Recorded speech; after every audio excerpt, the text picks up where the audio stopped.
right, I'm going to dive on in, everybody.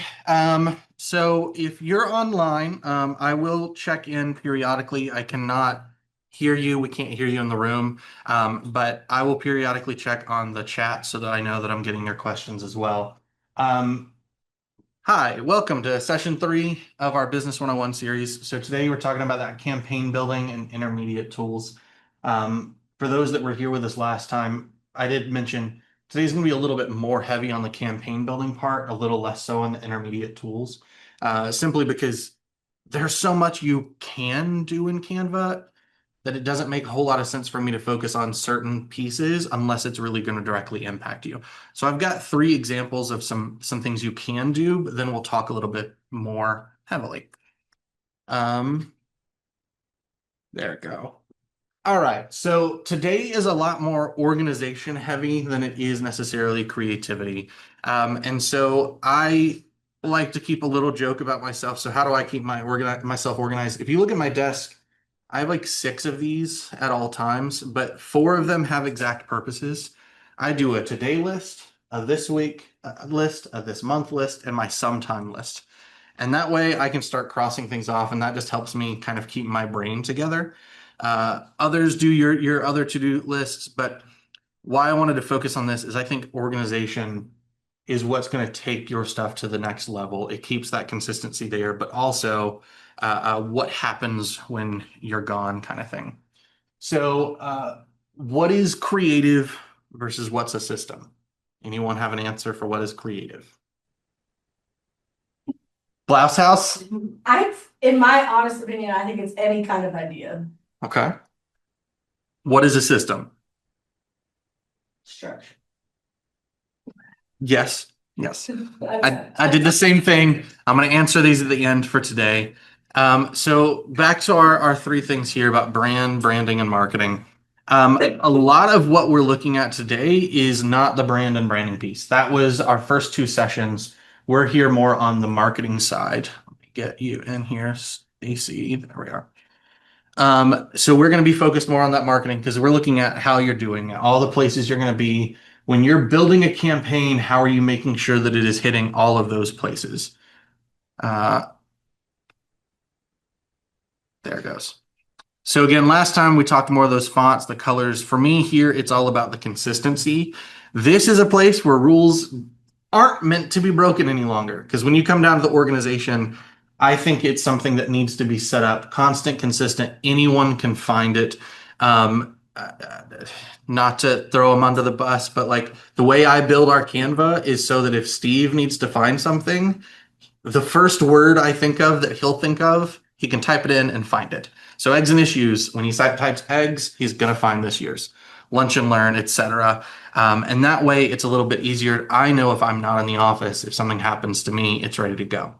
So as we're looking at this organization system, I'm going to talk about our naming, our folders, subfolders, and what I call our hit by the bus factor, making sure that if you were hit by the bus, if you win the lottery tomorrow, someone else can pick it up. So let me exit out of here now. I'm going to go ahead and open my chat on screen just so I have this if we need to. So I'm going to go back to eggs and issues, which has been kind of my past example of how I'm going to go through and build things. I like to start. This is because we're doing all event based for the chamber. I go in and I list all of our dates, topics, times, anything like that. How can I get this and it not be so distracting? There we go. And that's just so I know everything that I'm going to be going through. If you each will take a moment in your Canva, go ahead and start a new, or if you've already got a marketing piece that you're working on, have that open. And then we're going to talk about building in all of those different pieces. So again, I mentioned my naming up here. This is 2026 eggs and issues. I want to make sure it's quick to find. I make sure that it's dated so that if we have to come back, we have more specifics. The other piece, I'm going to click back and forth here real quick. There we go. The other piece in here, when we get to those folders and subfolders, is more about your project organization. If you remember from our first session together, one of the things that you can have on here is called projects. You view and you organize your designs. Uh, I like to come through in this same organization stand piece and make sure that my folders are organized by name. All right, slow down screen. There we go. So when you come through again, if you're looking at my organization on here, it doesn't matter if this is for Canva, my Google Drive, our shared drive here at the chamber. I try to keep all of my naming and organization the exact same. Let us find eggs.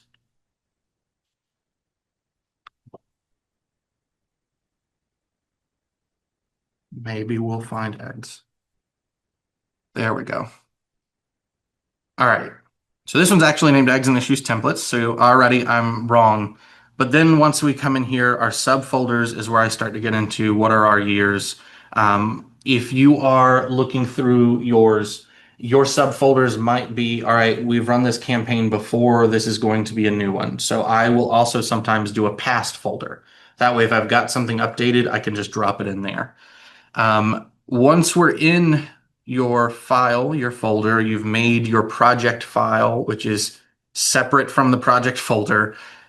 I also am going to think about all the places that it's going. So for us, each one of our things is going out on social media, which I call social our typical posts.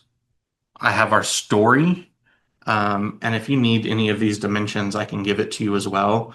What I want you to think about as you're in here is what you're going to be putting your stuff out on. Then I look at the event image. For the event, for me, this is our wide.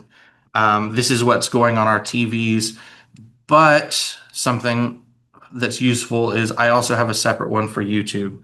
Those are the same dimensions, but it changes what's on it. And it's because YouTube optimizes seeing people's faces.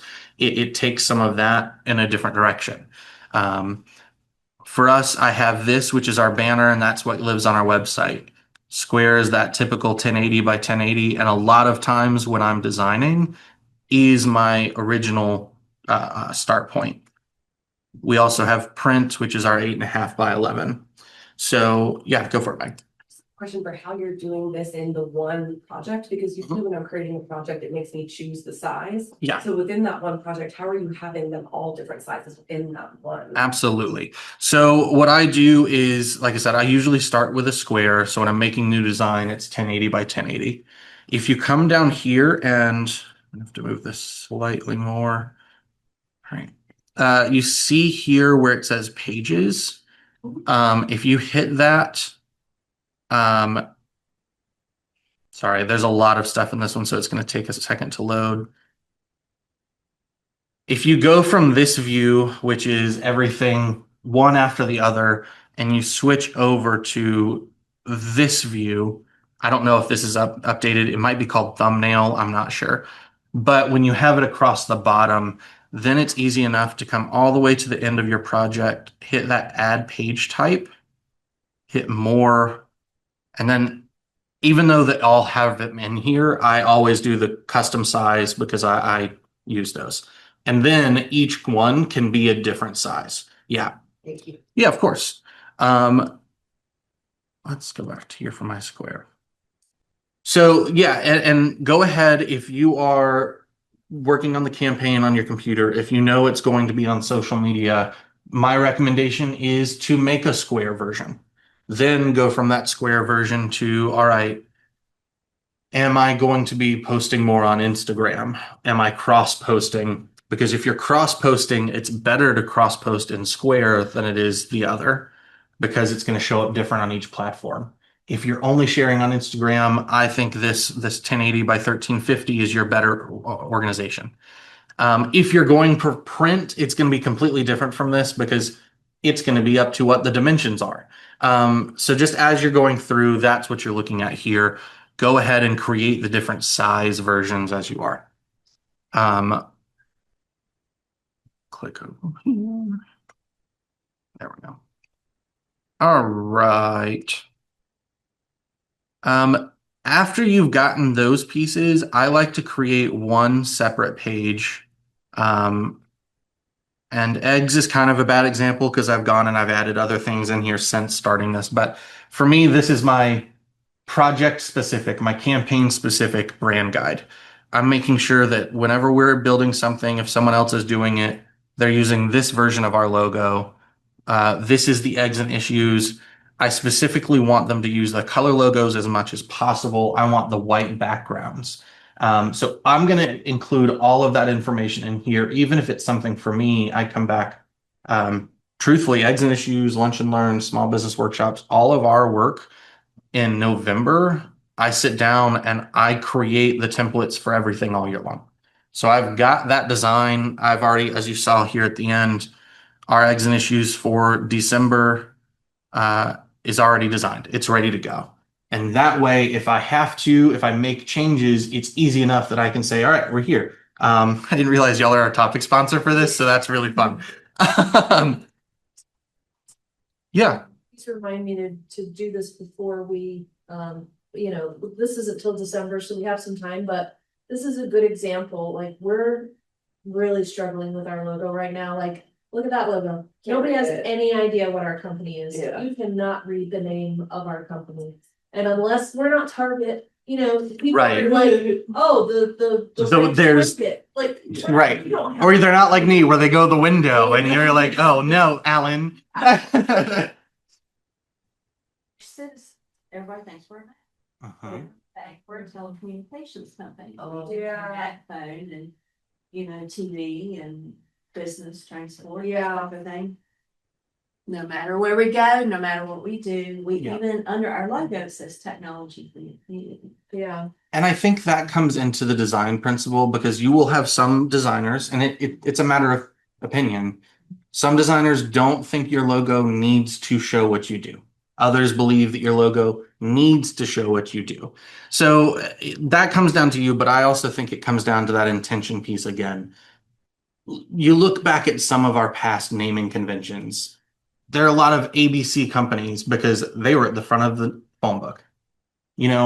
Why do we do those pieces? The baseline solar, yeah, I could see just from looking there, having your baseline solar text be a bigger piece helps alone. So you're right. And that's the other piece when it comes to, I mentioned in our last class, the consistency aspect, knowing what you can do with your logo. So what others might do with your logo can look good. Because this is the first time y'all have seen this. I have so much work that we do here. I couldn't get every single one of our graphic variations approved before sending it out without never getting a post out.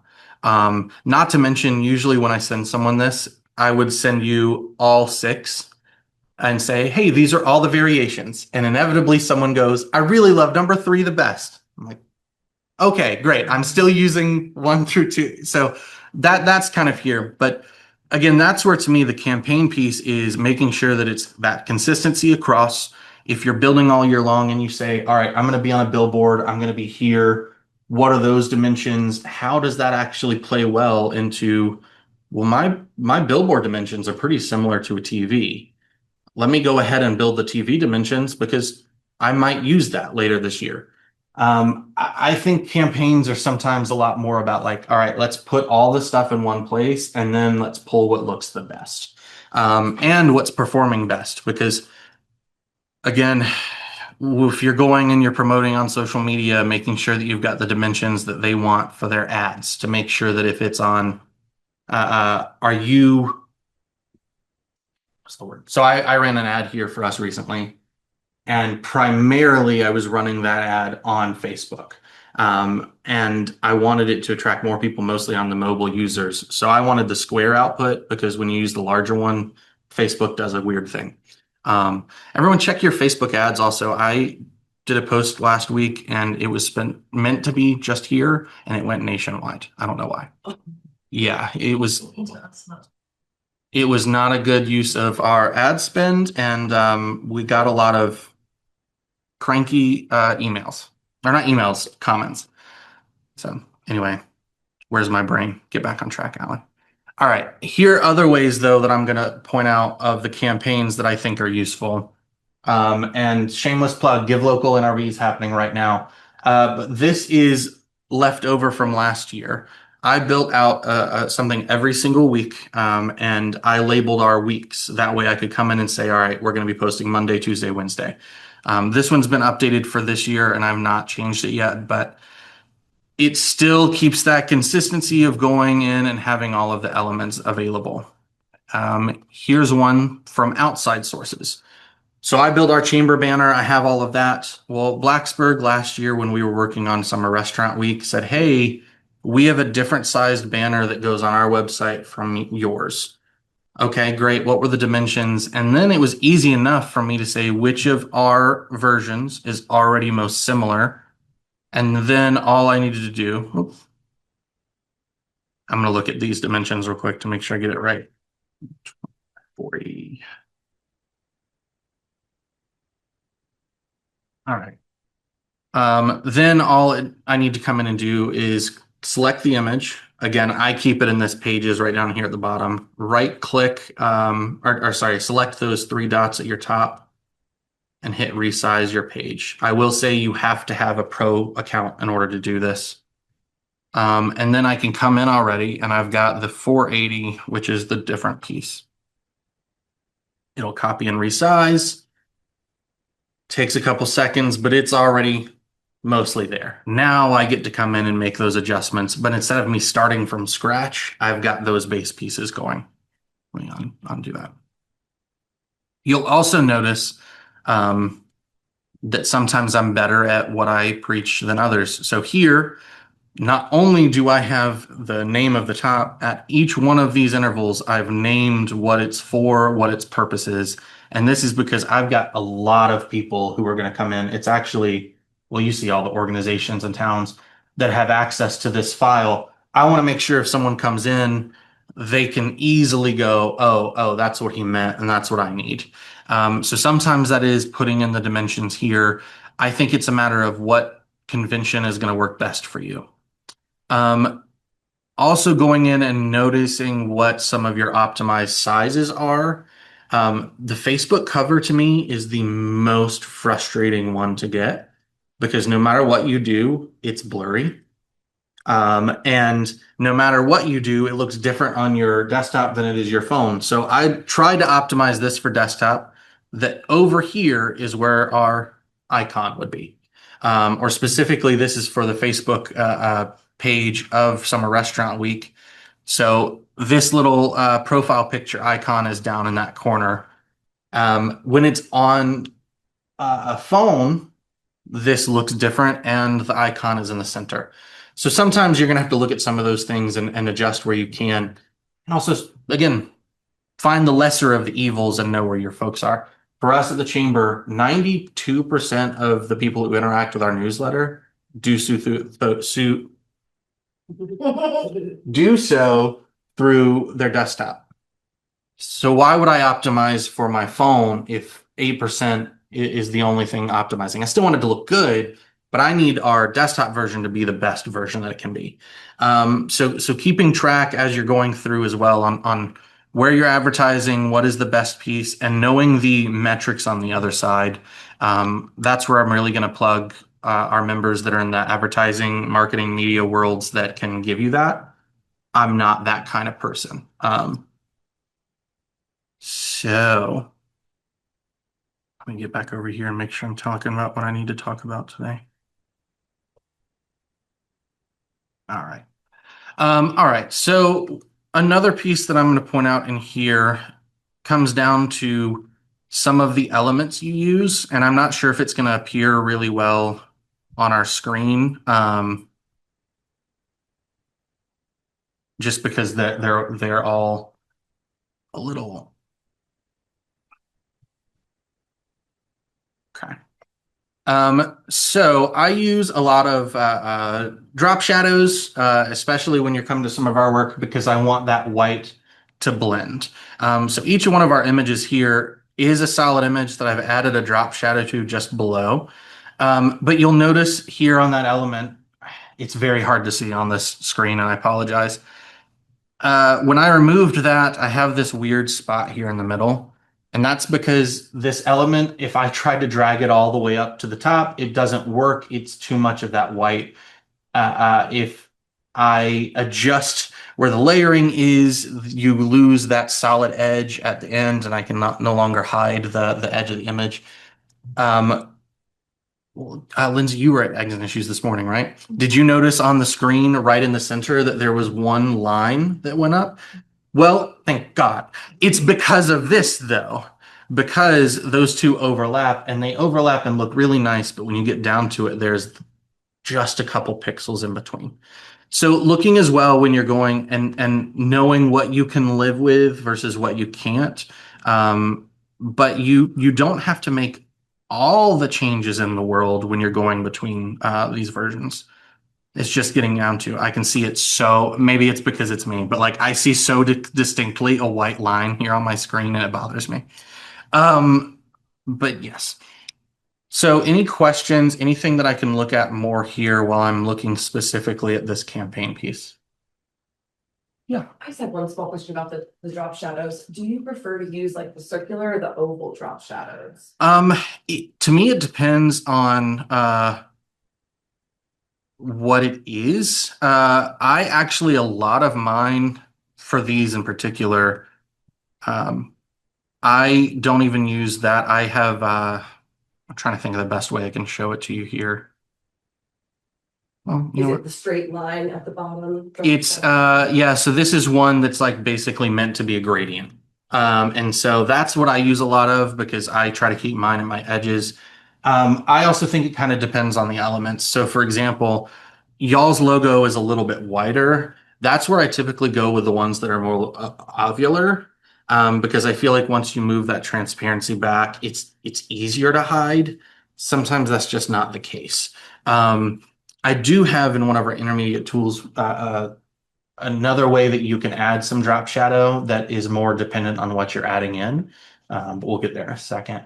Yeah. Casey, you're not the biggest fan of drop shadow. Am I right about that? Or is it the... Okay.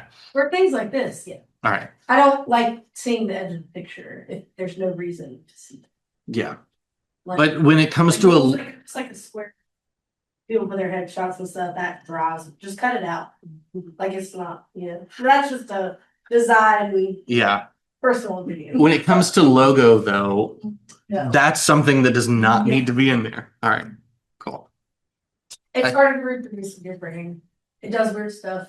It does. A lot of weird stuff. I'll show you all last year. Well, I can't. It's been replaced. Last year's roll-up banner, I had drop shadow in some of the text, and it bothered me from the moment it printed until we've been reprinting. But I also think that's just a part of you live and you learn. I didn't know some of these things when I started. So, all right, cool. Anything else I can look at here specifically as we're talking about this campaign piece, particularly as y'all are looking at other avenues of marketing beyond what we do? Like Google? Yeah. Because right now I'm compiling all of our photos to be in size types that Google likes. Mhm. So, the 3 different ones, and it's taken me a long time. I just finished yesterday, but now I have a lot of the same pictures in some of the different sizes. Is it bad to upload the same photo in different sizes into your Google Ads assets? I don't think so. I mean, as long as you have some way of differentiating so that if someone in the future knows, even if it's just the naming mechanism, Yeah. I think that's fine. Google Ads is also one of those, I mean, similar to anything that we're using, they're going to change the rules on us and then we just have to kind of follow suit. I need to do more with Google Ads. Anyone who's listening, since it's also Give Local in the future, if you're a nonprofit, there is an ads grant for Google that you have to have a lot of things to qualify. You can get up to $10,000 a month in Google ad spend for free as a nonprofit. Yeah. It has been on my docket of things to get done for so long. Unlike Canva, who has a nonprofit tier and doesn't like to give that out. So here's another one that I'll point out. So I built this Business 101, of course, specifically for this series. We had a Business 101 version before that I've kind of taken elements from, but I came into the same stuff. I kind of built my social. I built my banners for everything. And that really helped when we ended up adding a separate series into the Business 101 for later this year because I already had this kind of built and I started to look at, all right, what are those small changes I can do? Yeah. Can we do a business 101 for Google Ads? Is there like a Google Ads expert in our community in the chamber that would? That would be great, yeah. That's a good idea. Sorry, that's not. No, that's- necessarily related, but of course, that Yeah. left my mind then. Yes. I will absolutely look into that. Because that, I mean, I think ads in general is something really, I mean, I will say off the top of my head, and this is not going to be an extensive list by any means, but I do know, our media partners with WFXR, WSLS, WDBJ7, they do some of the digital marketing pieces. So they can get, when you talk to Jonathan with Aspire, Keith Brophy with KeyBuzz, some of those members as well, they can help you with that navigating. But yeah, sorry, that's a great idea. Thank you for bringing it up. But again, I started looking at this and going, all right, when I built mine on Canva, I had to change some of our colors. We've got the yellow, blue, green of the chamber, their existence, but Canva became my specifics. So that's when I started pulling our color to, and I don't know if anybody else noticed, but this first blue is the top. The second blue is here, purple beyond. So then when I got to money, I went, that is green and that's the color. But orange pairs really nice with green. So that there's not always a reason beyond. That looks nice. That's what I'm going with. Also, if you put blue in financial foundations, like somebody would be like nobody's gonna get it. As much, because they don't, or they're not gonna think about it like, oh, Right. that's what I need. If they're thinking, oh, I need help on Yeah. financial things. then- Well, it's when we get back to that color wheel, it's also looking at the industries. So tech, anything tech related is blue. And I know I pointed y'all like tech, but you're not, your infrastructure, but there is that thing. So blue ends up being in tech a lot. Green in finance is a lot. Black and gold are your luxury companies.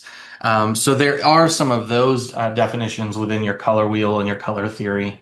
I'm sure Casey could talk to you about color theory. If you ever, my wife will go crazy for color theory. To me, green is green, and the fact that chartreuse is green is wrong. And vermilion is red is wrong. Those are swapped. That's fully a different thing, but yeah. Any questions in the chat? Anything I can help y'all with there before I move forward? All right. Casey, I'm at your slide. So what you got for us? Yes. That's up to you. I'm gonna walk away. So to kind of go along with this piece, which I know a lot of you already have brands and things, but to talk about like the organization side of the branding aspect and what you would need to like create a logo, redo a logo, anything like that. My first tip is to be invested in it. I cannot tell you how many people I've had come to me and be like, on your logo, and I'm like, okay, what do you want? And they just look at me with like a blank face. And while that is my job, I still have to have a direction for it to end in something that you're going to like and use for a long time. So ideas, I think, is the biggest thing. Like I said, just having some kind of thought process of like what you want.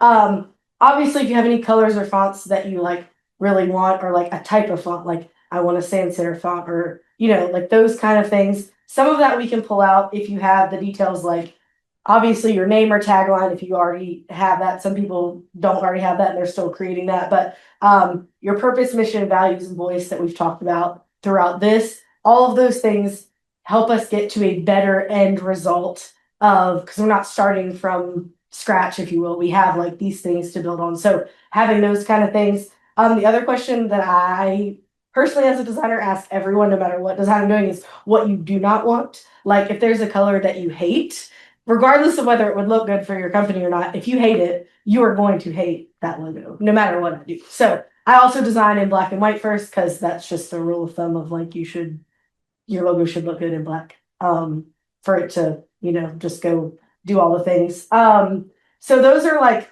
my like top priorities of just like and just the being invested in having that conversation, being able to like talk about what you want. I've had some people come to me with like they bring like a whole like folder of like pictures, and I'm like, man, this is great. And those are the logos that have turned out honestly the best.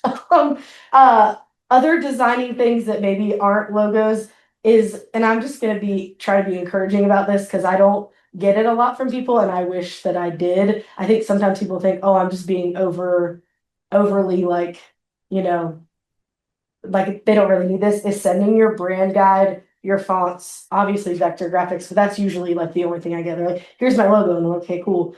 What fonts do you want to use to design? Like, you know what I mean? So if you send your brand guide that has all that information, that is a great thing when people are designing other pieces for you that either are print or whatever it is. Even if it's not for print, just like a design you're having them do. So those things, I feel like some people are like, oh, well, that's like too much to send them. Like they're gonna feel overwhelmed. No, if you found a designer that was like, no, I don't want your ring guide, I'd be like, maybe not the choice for you. But anyway, so don't think that it's too much. Like designers will love that because it's like a base point to start off with. So When you are starting off with design, Mhm. so for me, I'm someone that likes a couple of words. That's Mhm. really what points out of what do you want to represent? How do you go through that in your brain?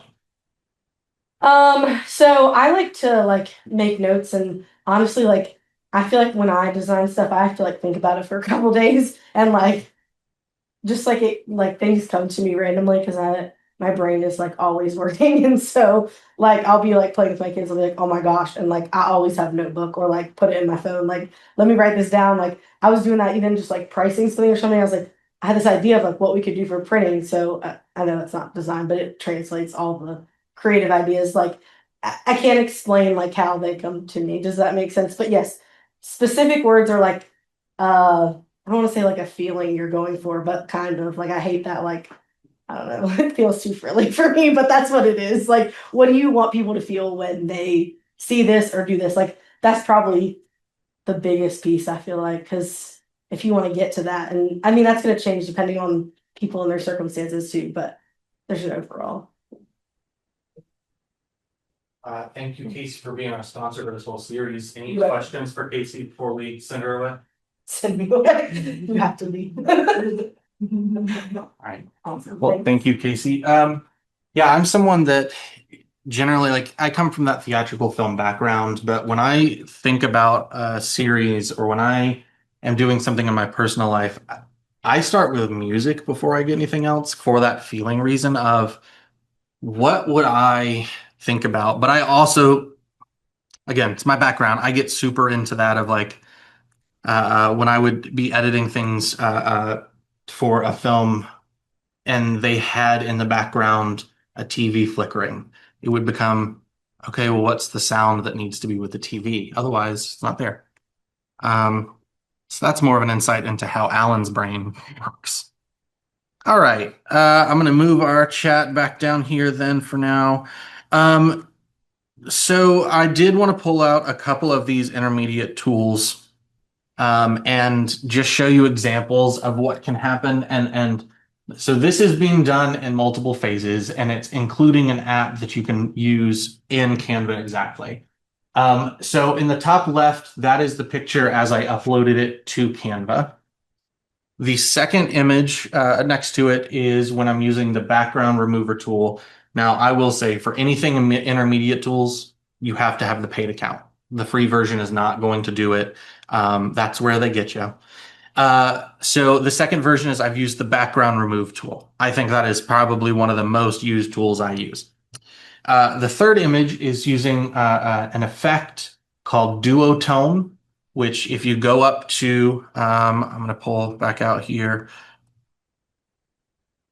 If you go to your edit tab after you click on something, there we go.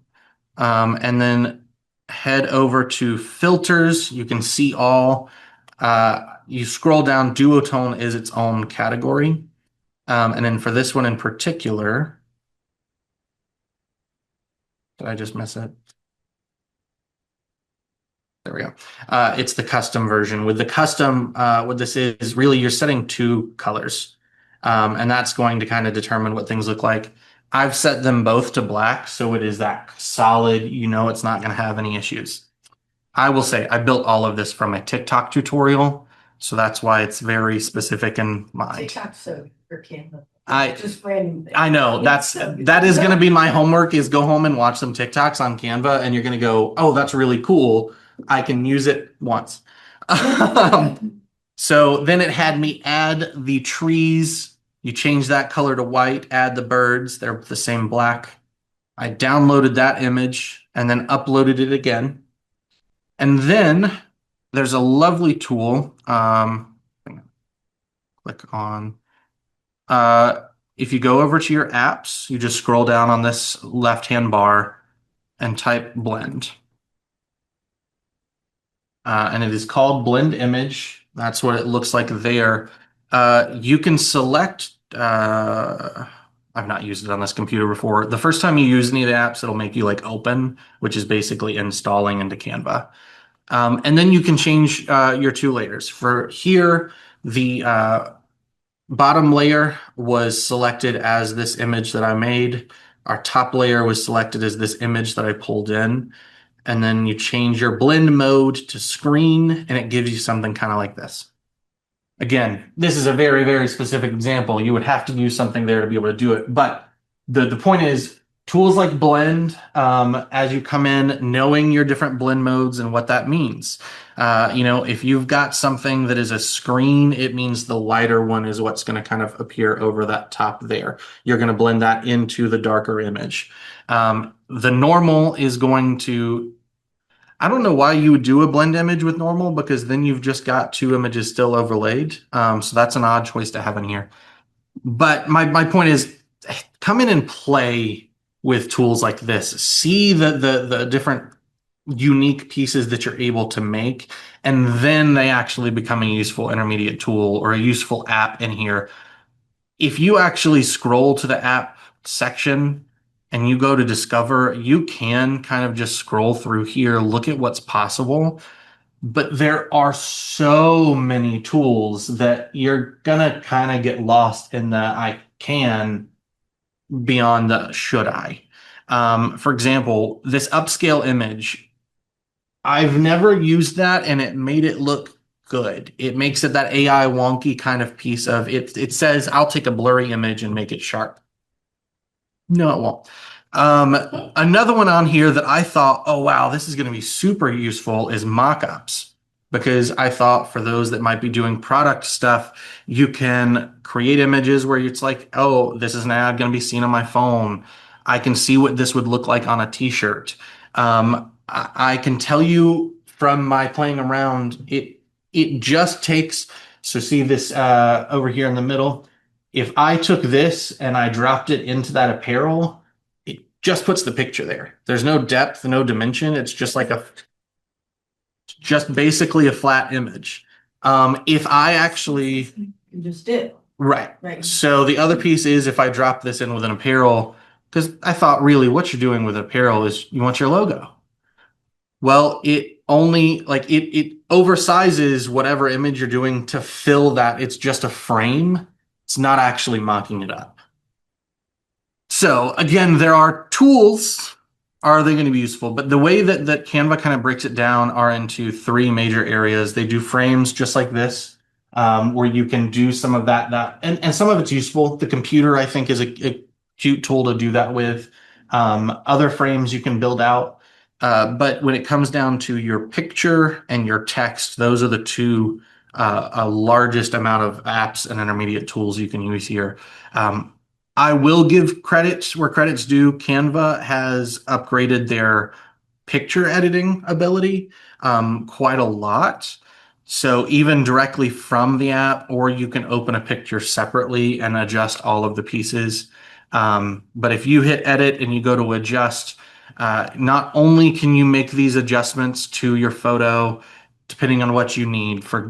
I'll give one. When I send stuff to Casey for print for the magazine a few years ago, every single thing I sent to her, I upped my brightness and I lowered my contrast to make sure that they were going to print and not be so blown out in one way or the other. let me reset my adjustments here. Other useful pieces for this, that vibrant saturation tool if you're coming and bringing things out. But one that I use a lot, particularly when it comes to photography, is say my picture there was actually I'm standing in front of the mountains instead of it being separate. I can come in and I can select just Alan and just edit myself, which is the same thing if you've got any photo editing tool. It's called masking. So that's one of the additional things you can do in here. The difference in what I'm going to say though on Canva versus using an Adobe app, Canva is not as precise in some of that, and so you're going to see some of the weird edges if you go too far. But also, when it comes down to the Canva piece, like with your generative fill and some of those AIs, I don't know what that little blink was. You are actually going to see, for example, if this square of this image was my blank picture and I expanded it, whatever expanse you see, you're going to actually see that divider of what that original picture is, because Canva's AI is not quick and smart enough to fully blend it. Adobe will do more of the blending. So that's why sometimes you have to be careful with their advanced tools because they're getting smarter, but they're not quite there yet. You Here's say that about some of the Adobe stuff too. Yes. Different things, like I played with the mock-up in Illustrator the other day actually to try and do it on this trailer, and it like took the logo and like put this weird I mean, it's just part of it. I think I also just downloaded this thing called Topaz Gigapixel or something to like expand like pixels in a photo. And it did a phenomenal, like I was seriously impressed, and I don't love AI stuff, but I was like, man, this is great. AI has its place. I'll give you one. I filmed Christina Rose's monthly member highlight 2 months ago now, and one of my cameras, the battery said it was on 20% and it turned off. When I got home to upload that file, it had corrupted because it didn't finish the save process. I ran it through. I found an AI software that rebuilt the code of the file and finished it. And I was able to use that. And thank God, it was my primary angle. Here's one on the text. And I actually really love this. And I think particularly when you get to your ads and building things, it's useful. So what I've done here is there's 4 layers to this picture. We have our first, which is the concert in the background. We have our second, which is music written out. For us, it's that now font, blah, blah, blah, brand stuff for us. Then I have duplicated that background image and done the background remove. So the only thing in here is this person. You can see as we move her around there. And then I've added one more font on top where I've duplicated that and added the effect of hollow. I brought down my thickness a little bit. That's more just feeling. And so what that is doing is just making it the outline. It's getting rid of that internal. But the effect that I like that is fun in this is if I want to, she is now that dividing aspect. So it gives you a little bit more that you can play around with that font. You can put more of your layers and things there. Again, is this a very specific example? Absolutely. But it is something that can be done. Where you're going to find most of your advanced pieces come down to this effects tab. And I suggest, again, playing around, seeing what works. The ones that I use at the chamber the most are going to be like hollow, outline, and glow. Glow is going to be building in that drop shadow, but it can get way too intense. And if you're sending this off to print, I don't suggest using glow for anything that you're going to do unless it's already kind of built into another drop shadow. Just because it can print really odd and it doesn't look, I've had it come out not look like a glow. It instead looks like someone threw a drop shadow and then properly put it in. So again, work with your printers. That's the really important piece. Those are going to be more of your font effects. That you do have things again under apps.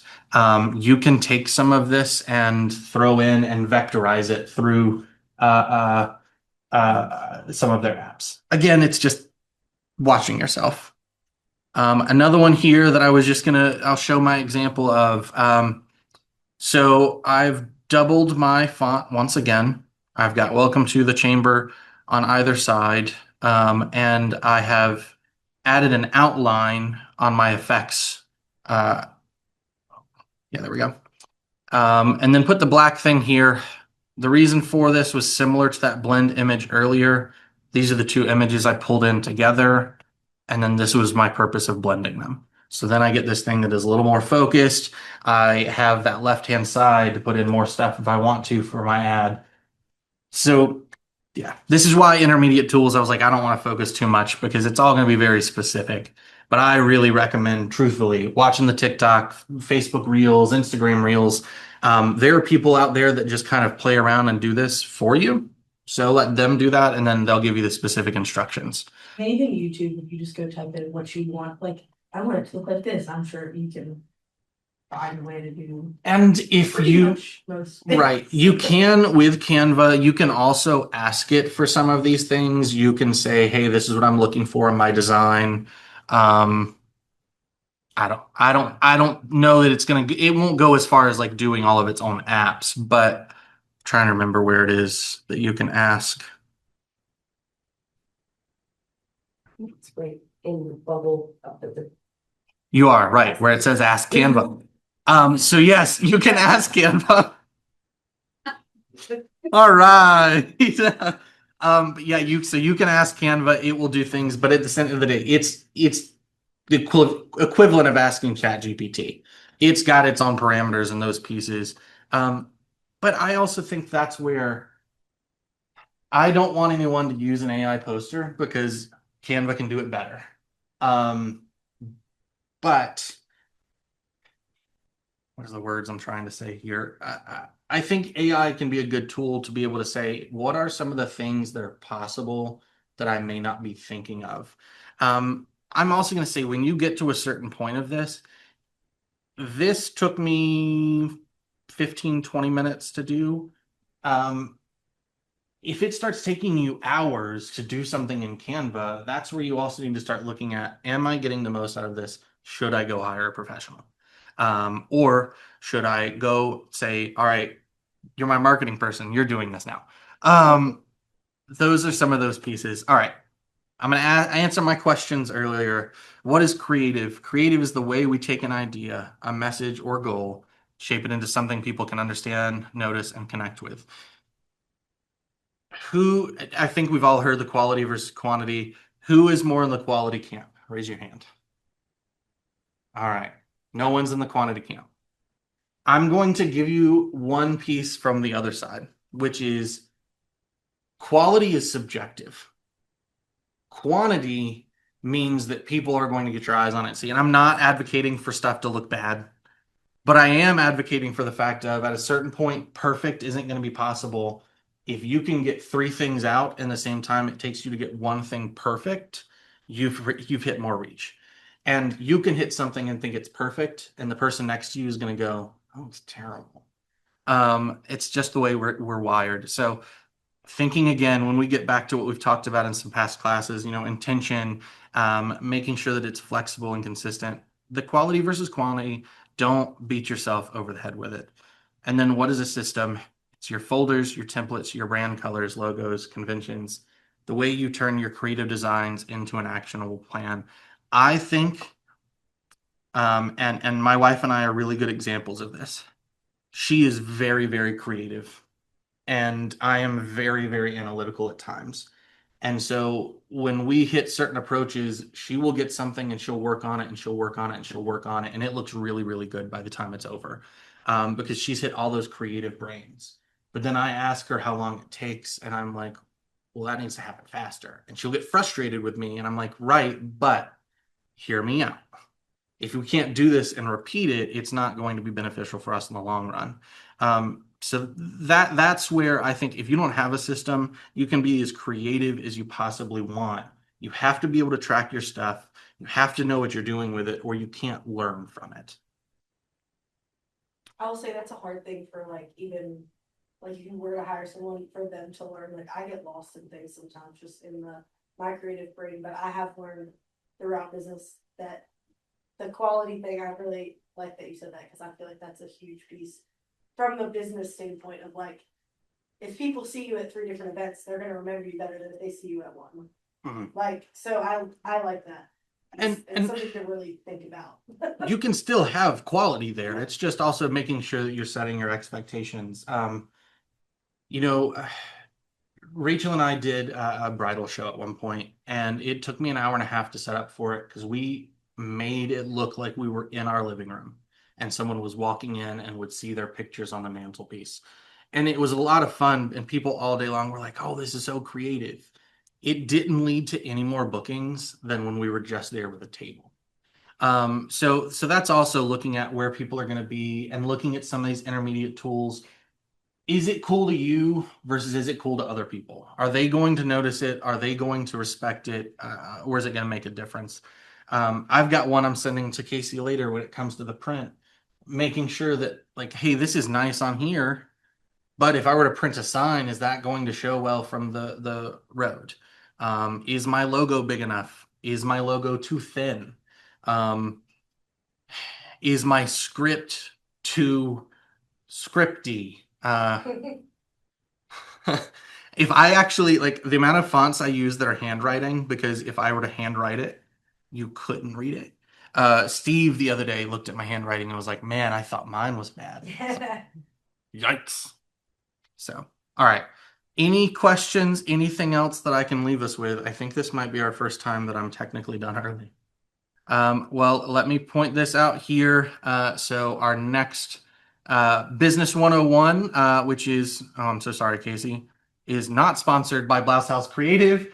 We're going to have this foundations that is actually being taught by Dr. Eagle with the town of Christiansburg. So yes, we have this. We also have other stuff that's going to be going on, and this series is kind of expanding further as we look into next year. So I'm excited about that. You have to register not by 8/1, but by 8/10. Whew. Proofread your stuff. You have one cool thing that I learned recently that I want to share. In Canva, they have an app called the Carousel Studio. Mm. And so that's been really helpful because before you had to like edit each image, save it, edit each image, and then add the things. But now, like, I'm playing around with it more is so you can create it all in one thing and then have your different elements and your fonts in it. And so that's been nice to know. So is it this top one, Carousel Studio? Yeah. All right. Because I've been reading a lot about how carousels are becoming as popular as reels on Facebook for people to engage with. So Which is really interesting, and I think that's where I'm really bad because like I hate carousels. really, Yes, the way that they come across, and they should be a photographer's dream. You get more than you get. Yeah. I don't know why. There's something about them that annoys me, but I also think it's because I know that they are formatted for that. Really, they're really great for Instagram. I think once you start getting into some of the things, I cross post almost everything. It would show up super bizarre on LinkedIn. You know what I think it is though, is like people want more, right? Yeah. Like that's like our innate, like think about it, like we want more information, more like when you Mhm. watch a really good show, you want another episode. So like for that is like the swiping, like, oh, what other information can I find out about this thing that I already know I like Right. based on the first image. So Yeah. I Well, think that's probably why I do dislike them as well. If I'm being honest. But I'm like, oh, they're just not cute. well, but I also think there's some of that is, and depending on what you're doing, making sure you're staying ahead of what's trending, but then also having your classical elements because I've seen people who have done the opposite where everything is a trending, which means nothing's trending because they're always one step behind what has already happened versus when they've got something that is classic, it's them, that feels like their brand. The other can sometimes feel like you're chasing. Not to say you shouldn't use it. I've seen a lot of the ones here recently. I think there's only one that I was like, please everyone stop, which was the fake apology trend. I really hated that one. But what was it last year, or 2 years ago now, where Princess is it Kate Williams' wife? She was missing and people hadn't seen her. And so all of a sudden people were posting on Facebook pictures where they'd photoshopped her in somewhere and they were like, don't worry, she's here. I jumped on that because I was like, that's a lot of fun. That's kind of so don't be afraid to do that stuff. I just also wouldn't too heavily get in there and focus on it. I'm thinking for the campaign that we're creating, it's specifically targeting businesses and it's a lot of information that I'm trying to convey. That's why I'm also leaning towards carousels because it's a way to convey a lot of information in one thing without having like the caption be so long. Yeah. Mhm. Trying to like keep myself because I don't want to fall down the rabbit hole of we're about to troubleshoot everything away. But I'm struggling with some of that too because our Give Local post that went out earlier today, and here I've got it up here. Um, this is a lot of information. I know where you're at. No one's gonna read it. So then you could split it up into like 1 or 2 sentences Well, on each thing with a picture in the back. right. Hey. And so like I think that's the way of like splitting it up versus this was last year I did one of these posts a day for the week. And people didn't read that either. But sometimes that's what you have to get out there is all the information. And sometimes it's you got to do it. You have to have something that people can go back and reference. And then you get into the creative pieces of how can I like a video of here's a piece. Video is the best thing. I think for that, and I was very hesitant. I was just like, It does go up and down depending on what you do. Yes. That's the thing. I love it, but Yes. it takes so. I just do time lapses and solve all, but I do physical, like, Right. watch me do this. So Oh, yeah. that part's easy for me. I just push the button and Yeah. it does it, and then there's not a ton of editing because they can't really see all the details if I'm being honest. But doing a video of like someone reading, I'm more likely to like listen to someone talk about it than I am to even read. And I do actually read stuff usually, but it's just so. Well, and that's where it's also useful to know the trends too of why exactly is this trend popular? And sometimes it is about the song on TikTok, sometimes it is about the dance, but other times it's about, oh, because they've gotten a funny way of delivering the material, I'm no longer thinking I'm being sold to. Or this is where the sales comes into it more of how am I getting that information across to someone and how are they receiving it? A few years ago, I may have mentioned this in another class. A few years ago at a chamber conference, I got an email from someone that was a sponsor on my way there, and it was, here's how I'm going to fix your problems. And I was like, you don't know what my problems are.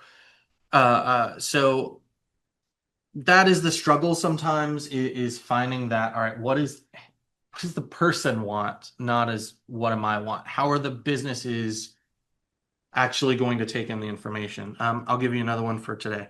Steve asked me to, on Monday, we have our crime prevention training here.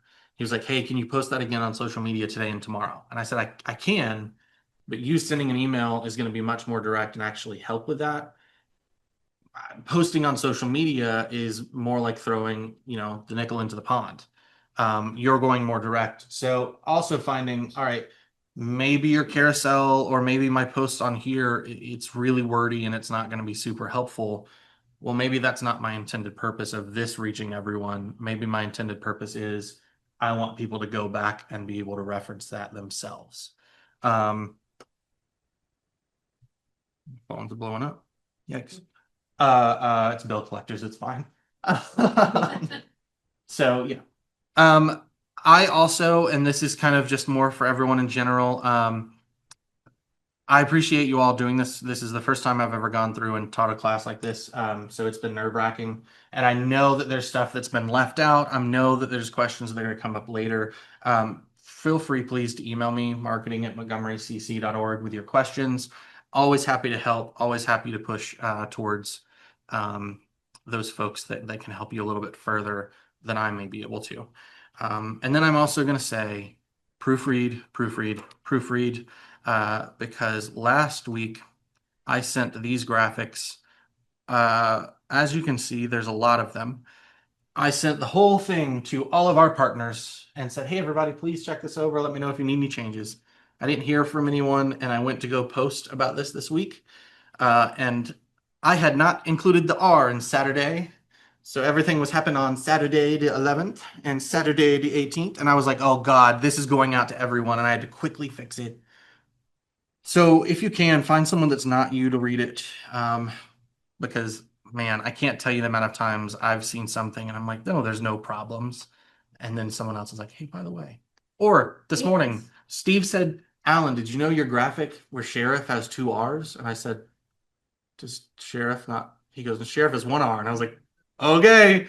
I've had, like, I feel like people assume that designers or whatever do that, and don't get me wrong, I do, but I'm also a terrible speller, so, you know, like, I could think it's right. and it Well- may not be. So, and I have people all the time who like friends, and they're like, wait, this is misspelled. I was like, that's why I say you. Yeah. Like, I'd also say, especially with Canva, and you asked about drop shadows earlier, make sure you download that as a PDF if it's going to go to print, because some of the drop shadows on Canva don't flatten, and when they come out, they turn into the shape. flat.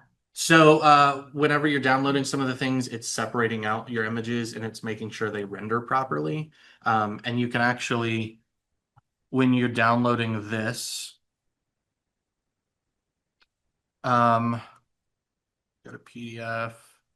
So you have this flatten option on PDF. It's going to make it larger, but it means that every single element that's on that screen is all boiled down to a single element. So if I send it to Casey, it's just one image, not each of them separated out. And nothing can be adjusted. Business cards we talked about in the first session, when he said the one thing, I was like, can you send me this logo? Because it didn't even, like, it never even Right. populated in there because it wasn't. And so if I go and I select flatten before I send it to Casey, I know I don't need her to do any adjustments. We've already worked through. The flattened PDF is going to be a bigger one, but it also means that I know every element on here looks exactly as it is. Versus, yes, the file size. Lines. Sort of, yeah. Like, once you flatten it, like, you'll never be able to go into that file and like separate those pieces. Yeah. In my PDF editor. Right, like, yeah. It's like my PDF editor is pretty sophisticated. I can like edit objects. So Yeah. if something's been flattened, I probably Right. can't. It's all one object. Yeah.